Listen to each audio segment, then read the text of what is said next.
تمہارے ذمے جو فرائض عائد ہیں ان میں بہت بڑا فریضہ تمہاری اولاد کا ہے کہ تمہاری اولاد وہ صحیح راستے پر چلے، اور اگر وہ بے راہ ہوتی ہے، غلط راستے پر جاتی ہے، تو صرف یہ نہیں کہ اس کو پکڑا جائے گا، تمہاری بھی پکڑ ہوگی۔ بعض لوگ مثال یہ دیتے ہیں کہ بھئی کیا کریں، اولاد تو ہمارے قبضے میں ہے نہیں، حضرت نوح علیہ السلام کا بیٹا بھی کافر ہو گیا تھا، لہذا نوح علیہ السلام کا بیٹا اگر کافر ہو گیا تھا، اس کی ذمہ داری حضرت نوح علیہ السلام پر تو نہیں آتی۔ تو ہم بھی اگر، ہمارا بیٹا بھی اگر، ہماری اولاد بھی اگر غلط راستے پر جا رہی ہے تو ہماری کیا پکڑ ہو؟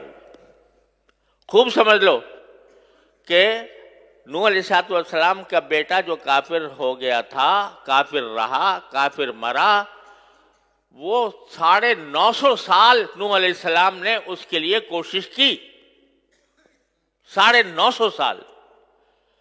پھر بے شک جب آدمی ساری کوشش کر کے عاجز ہو گیا تو پھر بے شک اللہ تعالیٰ کے ہاں اس کی معافی ہوگی۔ لیکن آپ نے کتنے دن صرف کیے، کتنا وقت آپ نے اس کام پر لگایا کہ اپنی اولاد کو صحیح راستے پر رکھیں؟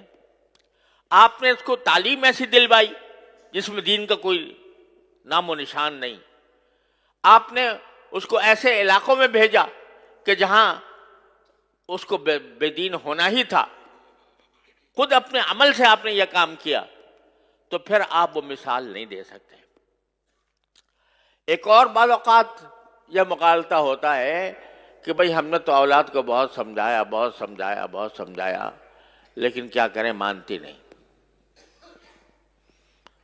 تو قرآن نے اس آیت میں جو میں نے ابھی آپ کے سامنے پڑھی تھی، اس کے اندر اس کا بھی جواب دیا۔ یہ فرمایا کہ تم اپنے آپ کو بھی آگ سے بچاؤ، اپنی اولاد کو بھی آگ سے بچاؤ۔ یہاں لفظ جو استعمال کیا کہ آگ سے بچاؤ، اس میں خود ایک پیغام دے دیا کہ ایک فرض کرو تمہارا ایک نادان بچہ ہے، وہ آگ کی طرف بڑھ رہا ہے، ایک دنیا کی آگ کی طرف جا رہا ہے، آگ کی طرف، اور خطرہ ہے کہ وہ آگ کے اندر جا کر جل جائے گا۔ تو کیا تم صرف زبانی فہمائش پر اکتفا کرو گے؟ یعنی صرف اس بات پر اکتفا کرو گے کہ بیٹا یہ آگ ہے، اس میں جل جاؤ گے، مت جانا اس میں، اور کیا کہ فارغ ہو جاؤ گے؟